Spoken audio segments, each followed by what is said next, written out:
Mesdames, Messieurs, bonsoir et bienvenue au 20h30 sur la CRTV. Bonsoir Evelyne. Bonsoir Valérie, Mesdames, Messieurs, bonsoir. Voici les titres du journal de ce 19 mars 2015.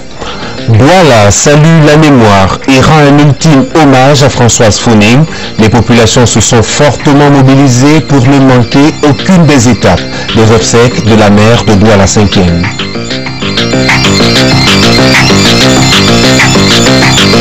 La Guinée équatoriale expulse encore des ressortissants camerounais de son territoire. Un peu plus des dizaines d'hommes et de femmes en détresse viennent d'être accueillis au commissariat de sécurité publique de Campo.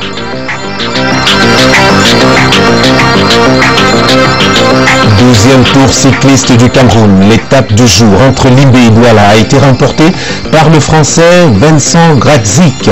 Le Camerounais Abosso Le Kamzon est toujours en jaune. Et voilà pour les titres. Une fois de plus, bonsoir. L'hommage à Françoise Phoning se poursuit. Les obsèques officielles décidées par le chef de l'État se déclinent à Douala depuis hier après-midi. En ce moment, la dépouille de la mère de Douala 5e repose au siège de la mairie à Bonamoussadi. Les populations de la commune saluent l'édile, la présidente de la section RDPC de Douala 5e et la femme d'affaires décédée le 23 janvier dernier. Après la levée de corps d'hier à l'hôpital général de Yaoundé, suivi du départ de la dépouille mortelle de Françoise Phoning pour Douala, cette dépouille a été veillée par les différentes familles auxquelles elle appartenait. D'abord le RDPC, le parti pour lequel elle s'est investie toute sa vie. Il y a eu aussi la famille des affaires et notamment le groupement des femmes d'affaires du Cameroun. La suite des obsèques prévoit le transfert de la dépouille dans son ouest natal en prélude à l'inhumation prévue samedi matin. Baleine, dans la région de l'Ouest, s'apprête donc à recevoir la dépouille mortelle de Françoise Phoning, la fille qu'elle a vue naître il y a 66 ans. Les populations s'apprêtent à rendre l'ultime hommage à leur princesse. La chefferie a fait sa grande toilette. Elle a même subi des transformations pour accueillir les milliers de personnes qui vont faire le déplacement de Baleine samedi. Les notables sont déjà mobilisés pour le volet rituel et traditionnel de l'inhumation. Baleine est donc fin prête pour une cérémonie qu'elle souhaite mémorable. Le reportage de Toussaint Bemania de CRTV Ouest. À l'entrée de la chefferie Baleine, le visiteur est accueilli par des banderoles où l'on souhaite la bienvenue à tous ceux qui vont effectuer le déplacement pour assister aux obsèques de l'honorable Françoise Phoning. Les invités n'auront pas beaucoup de soucis à se faire par rapport aux voies d'accès qui ont reçu un coup de gravier. À la résidence de l'illustre disparu, un portrait géant est placé au centre de la cour.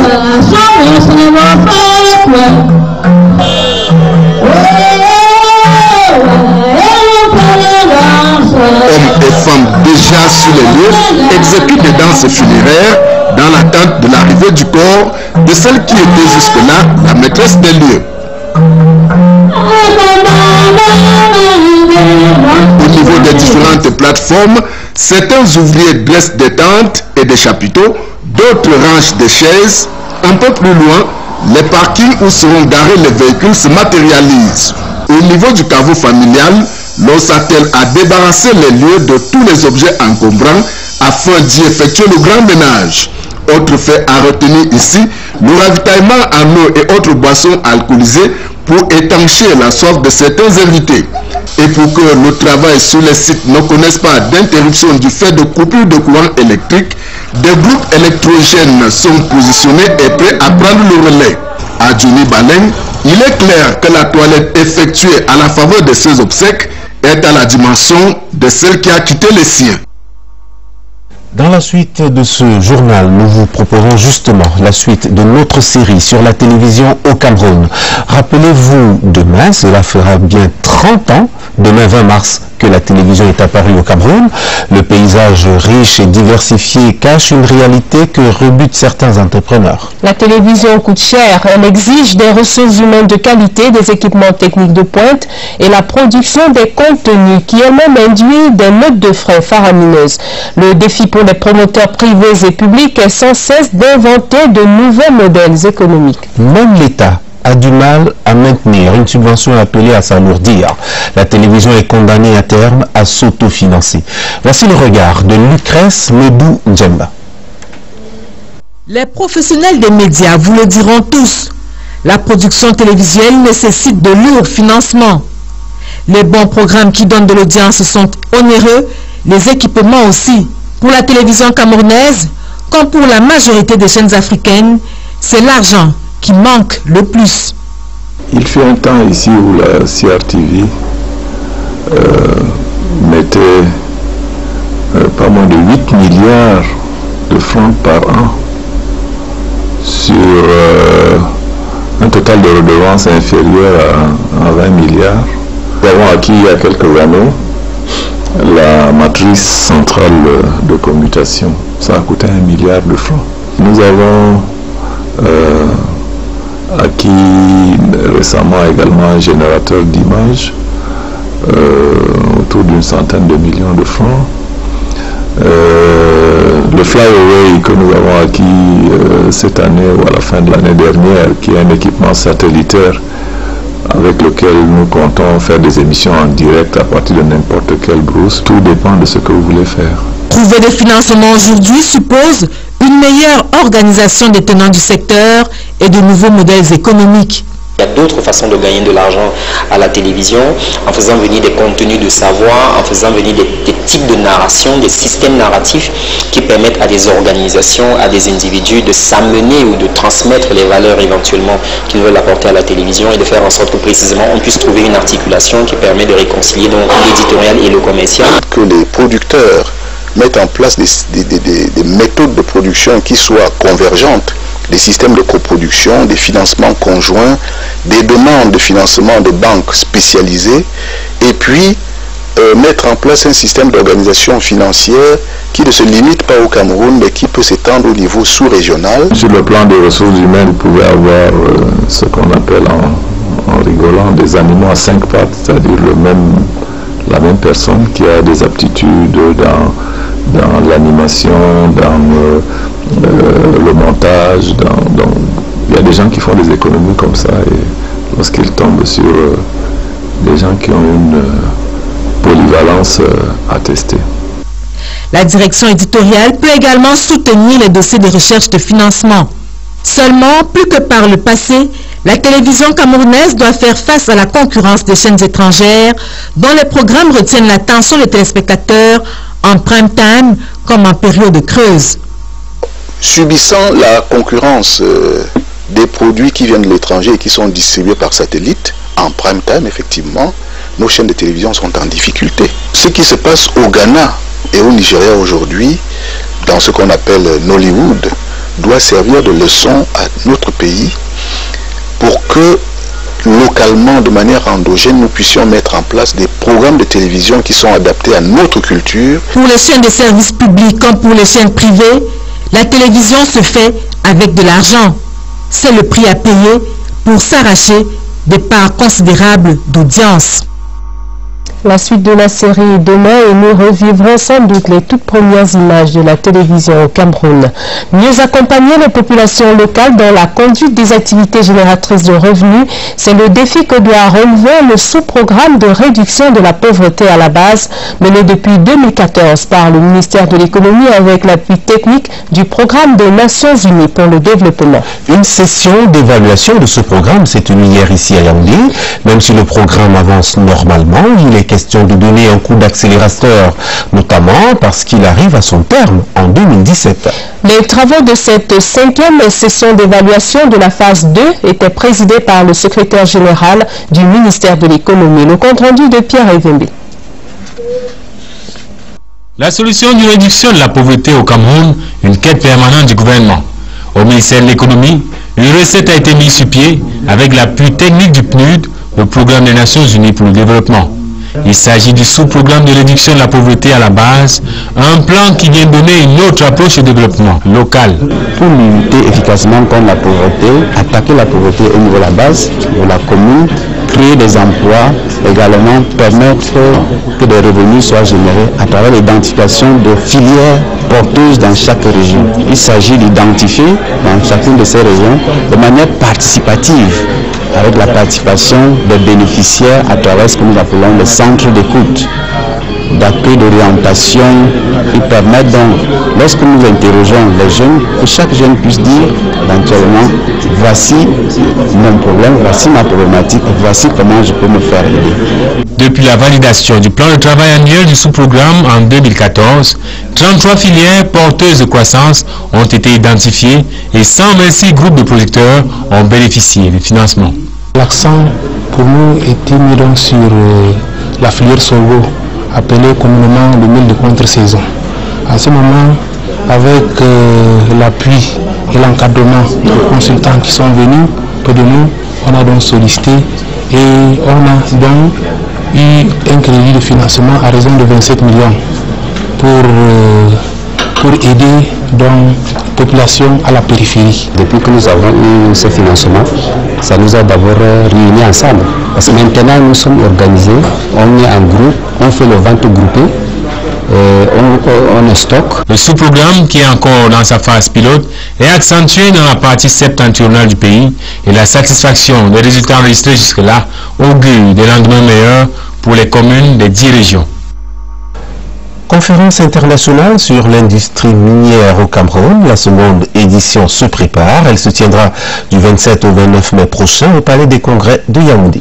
Le thème cette année est le développement du secteur minier en Afrique centrale pour les générations actuelles et futures. Le secrétaire d'État aux mines, Fou Calistus Gentry, le président du comité d'organisation de cette conférence, tenait un point de presse hier à Yaoundé. Il a parlé de l'état des préparatifs de la conférence dans cet extrait sélectionné par Florence Mbeng.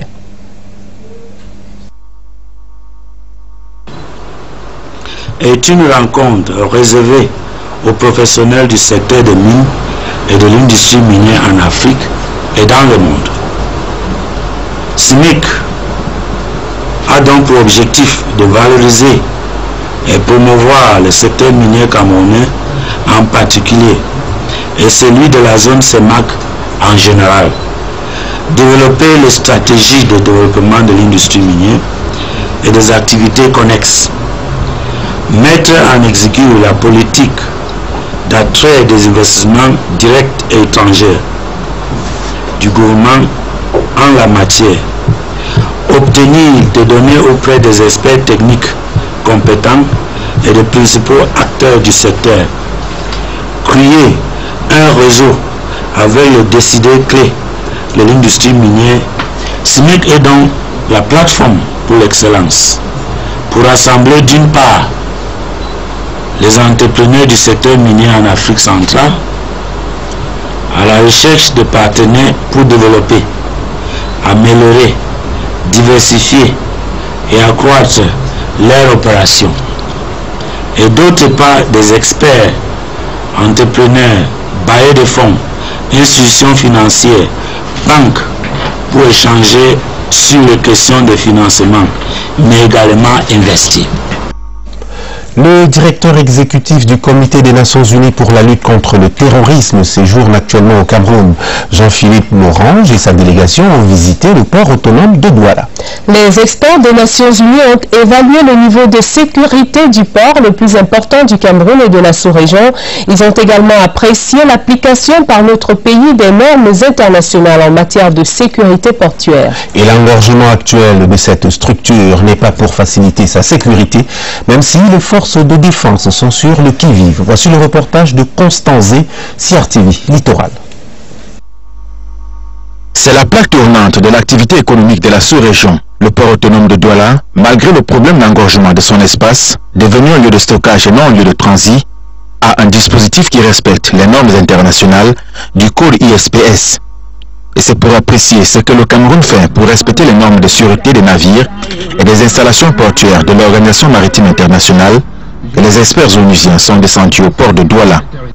À leur côté, le chef d'antenne protocolaire et consulaire du MINREX à Douala, le ministre plénipotentiaire Maxwell Jing, le directeur général Emmanuel Etundi Oyono est explicite dans sa présentation des efforts faits pour s'arrimer aux standards internationaux.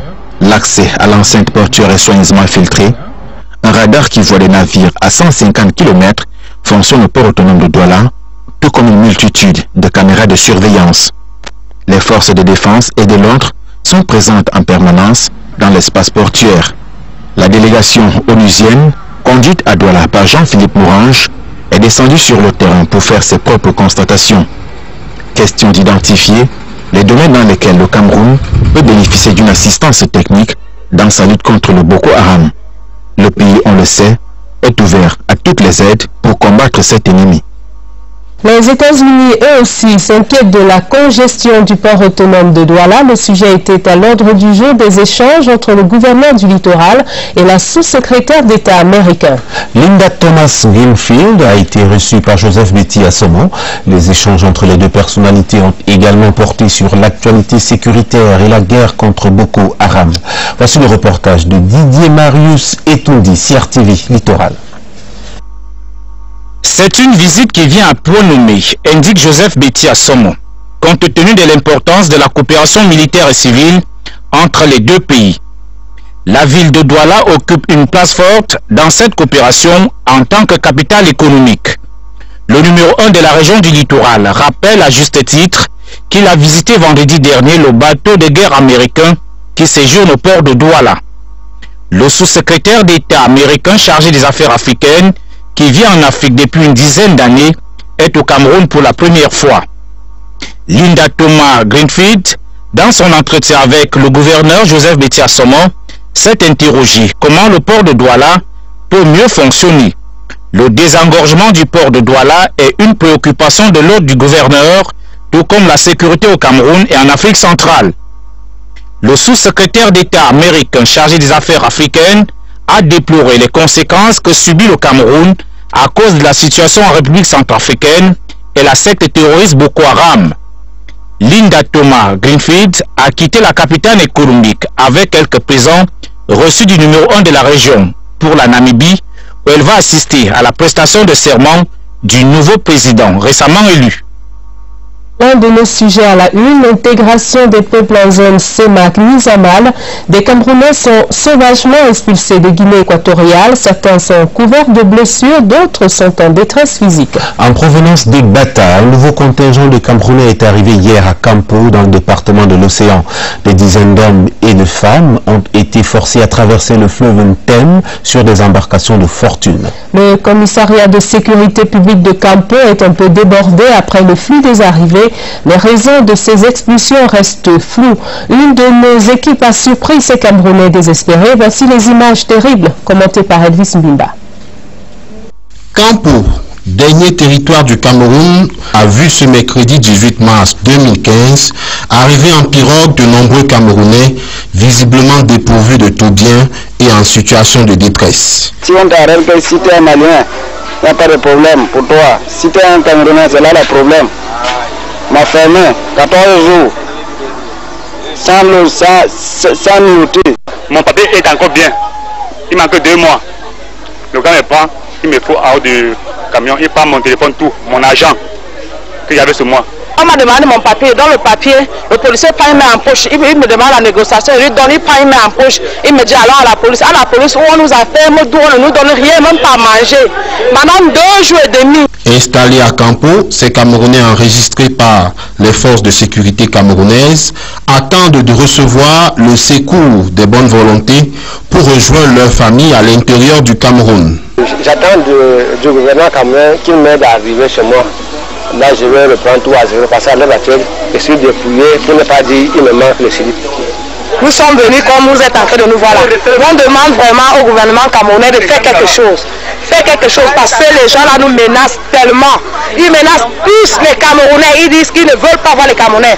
D'autres expatriants, ils les laissent. Mais nous autres, ils ne veulent pas voir nos têtes. Mais lorsqu'on voit des contingents aussi importants de Camerounais rapatriés, nous essayons de prendre toutes sortes de mesures pour qu'on essaie de les accueillir. Je veux dire dans de bonnes conditions. Les autorités de la place, ce sont des problèmes qui leur tiennent à cœur et je les vois, comme nous à la commune, quand ils nous sollicitent, on essaie d'apporter ce qu'on peut pour que nos frères et sœurs puissent repartir chacun chez lui vraiment dans de bonnes conditions. Visiblement, évité la zone de Campo préférée pour cet énième refoulement forcé des Camerounais. Pas moyen de rencontrer les autorités locales équato-guinéennes pour avoir leur version des faits.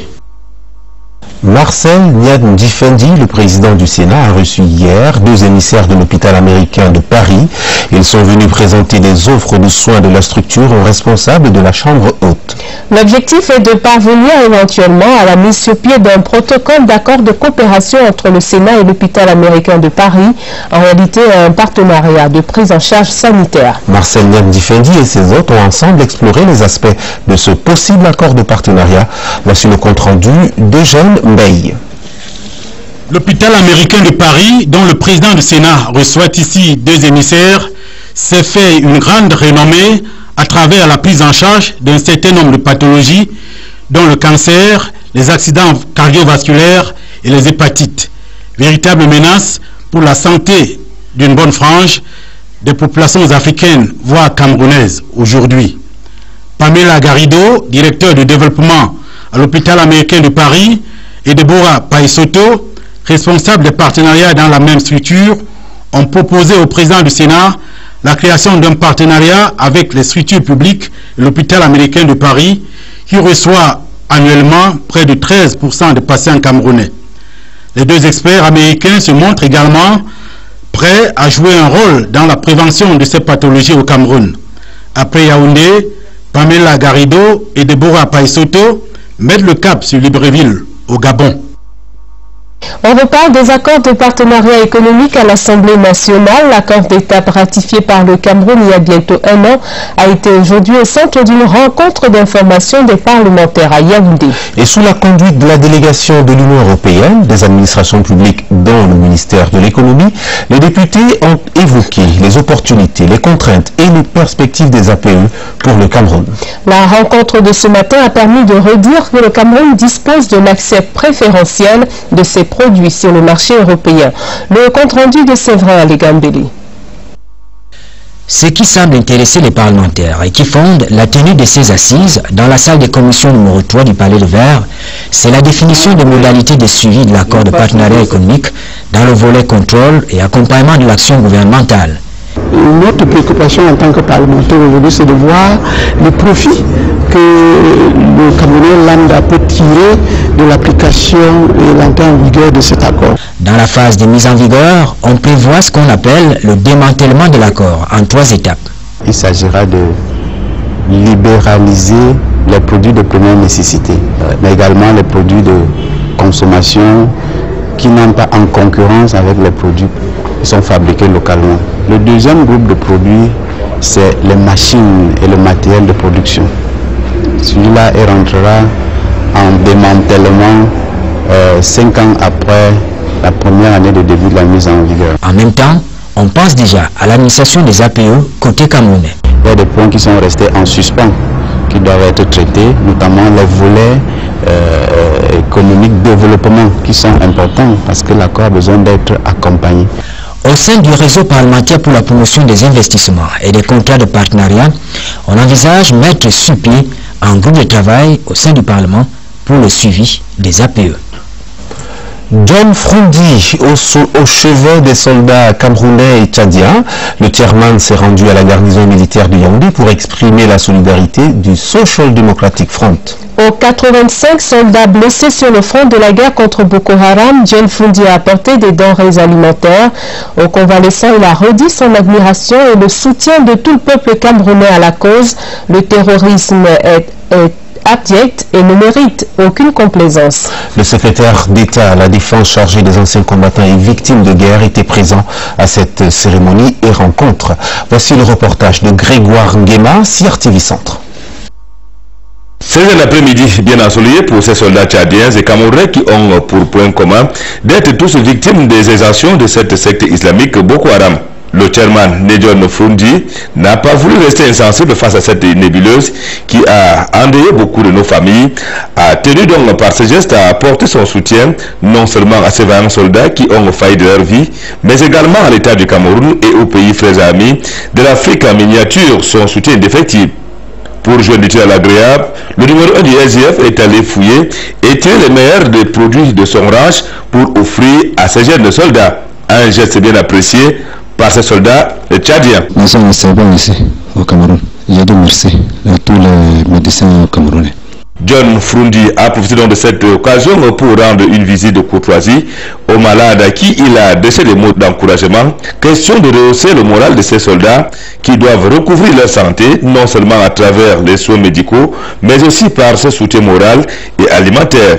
Kumpa Issa a profité donc de cette occasion pour louer les efforts du gouvernement camerounais et certains mouvements associatifs, sans oublier les particuliers qui ne ménagent aucun effort pour venir au secours de l'armée camerounaise et même de la sous-région attaquée sur tous les flancs depuis un certain temps.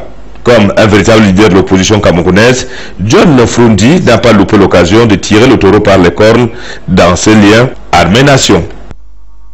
L'hôpital Adlutième des Phoques dans l'arrondissement de Bala, le tout premier de cette fondation, vient de recevoir un don de matériel médical. Il est constitué de lits spécialisés, de matériel roulant, de cannes anglaises, entre autres. La remise officielle a eu lieu hier. Ce don est un geste de Cécile Epondofouda, la députée entend ainsi soutenir les populations défavorisées. Le reportage de Relique Crescence Mbida. Du matériel adapté et adéquat pour cet hôpital, la première de la fondation Adlutième au Cameroun depuis bientôt 80 ans. Les malades de l'hôpital des Phoques, notamment ceux victimes des accidents de la circulation, son personnel et ses responsables étaient ravis de recevoir ce don de l'honorable Cécile Epondofouda, députée RDPC Léquier-Est. Aujourd'hui, je suis à Efok, l'hôpital Adlutième des Phoques. Il est situé sur un axe routier très fréquenté, mais surtout souvent théâtre d'accidents parfois graves. Autant mieux canaliser des énergies, de bonne volonté vers la remise à niveau de cet hôpital, de telle manière que la prise en charge des accidentés puisse se faire de manière plus aisée. Le don arrive à point nommé. Ce don cadre effectivement avec les besoins de notre hôpital. En dehors des lits orthopédiques, nous avons des fauteuils roulants, vous avez les cannes anglaises. Créée en 1936, la Fondation Adlutième compte à ce jour une quarantaine de formations sur l'ensemble du territoire national. Son objectif principal, procurer aux patients des soins de santé de qualité en faveur des populations les plus défavorisées. Une œuvre du docteur Louis-Paul Odjoula. Un séminaire de sensibilisation sur le contrôle de gestion au ministère des Finances se tient à Yaoundé depuis ce matin. Pendant 2 jours, les responsables des programmes et les cadres du contrôle de gestion seront sensibilisés sur les mécanismes et la méthodologie de cet instrument managérial. C'est le ministre délégué Pierre Titi qui a ouvert les travaux de ce séminaire en même temps qu'il assurait le rôle de modérateur des différents exposés qui ont suivi. Ceci portait entre autres sur la gestion axée sur les résultats comme socle du contrôle de gestion et les outils de ce contrôle. Et nous parlons d'autre chose à présent, Evelyne. Nous allons parler des femmes de la diaspora camerounaise en Europe, qui étaient elles aussi en mode 8 mars pour célébrer la Journée féminine. À Paris, par exemple, elles ont saisi cette occasion pour dénoncer les attaques terroristes dans l'extrême nord du Cameroun. Les Camerounaises de Suisse ont collecté près de 6 millions de francs CFA pour contribuer à soutenir les soldats et les populations victimes de Boko Haram. Et la célébration de la Journée internationale de la femme par les Camerounaises de France et de Suisse était aussi un grand moment de célébration de la culture de notre pays. Voici le reportage de Maxence Ancel à Paris. C'est un jour de grande retrouvailles et de partage ici à Berne, cette journée de la femme qui se déroule dans un contexte particulier. Nos cœurs saignent pour nos frères et sœurs de la région de l'extrême nord qui sont massacrés sans raison. Elles ont été longuement sensibilisées sur la guerre que mène le pays face à la secte Boko Haram. La femme camerounaise de Suisse est généreuse et solidaire, on le sait. C'est ainsi que séance tenante, une somme de 10 585 francs suisses a été levée, soit 6 44 000 francs CFA. L'animation a tenu ses promesses avec des artistes issus de cette diaspora. En France, nous ne ferons pas marche arrière. Non, nous ne tomberons pas. Nous sommes déterminés pour soutenir notre chef d'État, pour soutenir nos forces armées. Les Camerounaises de France, en partenariat avec l'association française Femmes d'abord, ont chanté cet air dans les rues de Paris. Elles manifestaient ainsi leur attachement patriotique au Cameroun.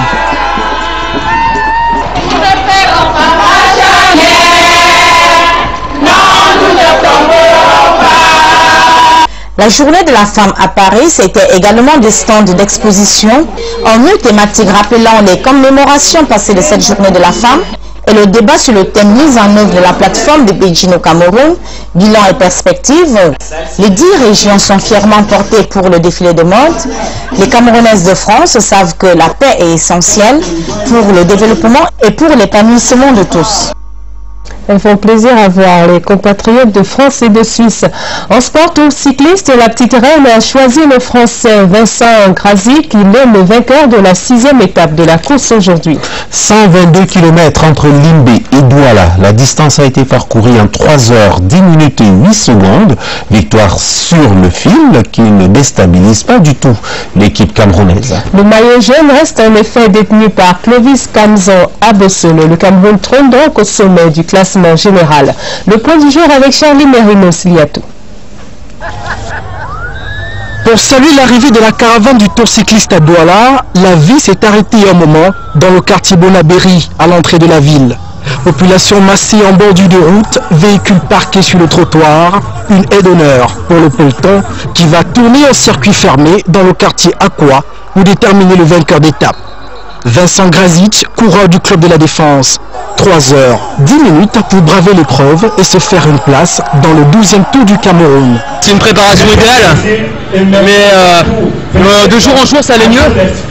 On ne désespérait pas, vraiment, puisqu'on a une équipe vraiment très soudée, pas forcément au-dessus du lot, mais très soudée, et on a misé là-dessus. Aujourd'hui ça nous a souri et on est vraiment très contents. Le peloton a quitté Limbé en milieu de matinée, mais juste après le coup d'envoi, le premier obstacle se dresse devant les compétiteurs à la montée de Maïfort. Environ 4 km de collines à braver, mais personne n'a véritablement pu sortir du lot. Après, ce sont de longues descentes et du plat à perte de vue, jusqu'à l'entrée de Douala. Vincent Grazic est le vainqueur d'étape, mais le maillot jaune a bien été protégé par Clovis Kamzon à Bossolo. À 2 étapes de la fin du tour, on tire les premières leçons, tant par les officiels que les organisateurs. Je pense que cette année, c'est très bien organisé. Nous faisons des séances de travail chaque soir avec les athlètes. On fait le point de la journée, on corrige les erreurs et on prépare la suite des événements. C'est ce qui nous permet, n'est-ce pas, de garder le maillot jaune de la première étape jusqu'aujourd'hui. Au classement général, le Burkinabé Rasmane Ouedraogo et le Rwandais Emile Bintounimana talonnent Clovis Kamzon à Bossolo. La plus longue étape du tour entre Douala et Kribi ce vendredi devrait déjà apporter quelques précisions. Douala qui pleure, continue de pleurer Françoise Fonine. Une veillée a lieu en ce moment même à Bonamoussadi au siège de la mairie de Douala 5e. Ainsi s'achèvera l'étape de Douala avant le transfert de la dépouille à l'ouest, à Ballon précisément, où aura lieu l'inhumation samedi prochain dans ces obsèques officielles décidées par le président de la République. Et puis les Camerounais ont encore été expulsés de Guinée équatoriale. Aujourd'hui, vous avez vu les images terribles dans ce journal. Merci de votre attention, merci de rester sur notre antenne. Demain, deux charmantes dames, Atlabadine Omar et Lucrèce Medou Diemba seront des vôtres. Bonsoir Valérie. Bonsoir Evelyne, mesdames et messieurs, bonsoir. Retrouvons-nous lundi à 20h30.